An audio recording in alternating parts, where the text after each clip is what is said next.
Pookode veterinary college വിദ്യാർത്ഥി J സിദ്ധാർത്ഥന്റെ മരണവുമായി ബന്ധപ്പെട്ട അന്വേഷണ സംഘം കൈമാറിയ രേഖകൾ സിബിഐ പരിശോധിച്ചു തുടങ്ങി. നാളെ മുതൽ മൊഴിയെടുപ്പ് ആരംഭിക്കും. സിബിഐക്ക് എല്ലാ സഹായങ്ങളും നൽകണമെന്ന് കാണിച്ച് ആഭ്യന്തര വകുപ്പ് ഉത്തരവിറക്കി. വൈത്തിരി റെസ്റ്റ് ഹൌസിലാണ് സിബിഐയുടെ ക്യാമ്പ് ഓഫീസ്. കേസ് രജിസ്റ്റർ ചെയ്ത സംഘം രേഖകളുടെ പരിശോധന തുടങ്ങി. അന്വേഷണ ഉദ്യോഗസ്ഥനായിരുന്ന ഡിവൈഎസ്പി ടി എൻ സജീവനും ക്യാമ്പ് ഓഫീസിൽ എത്തിയിരുന്നു.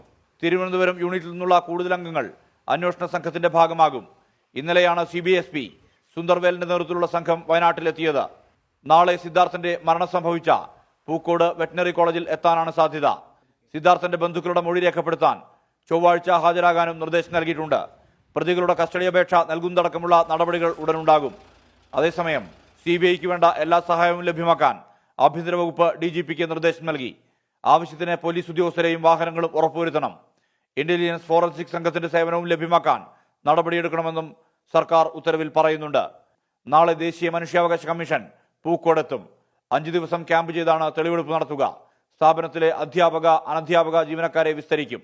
24 വയനാട്.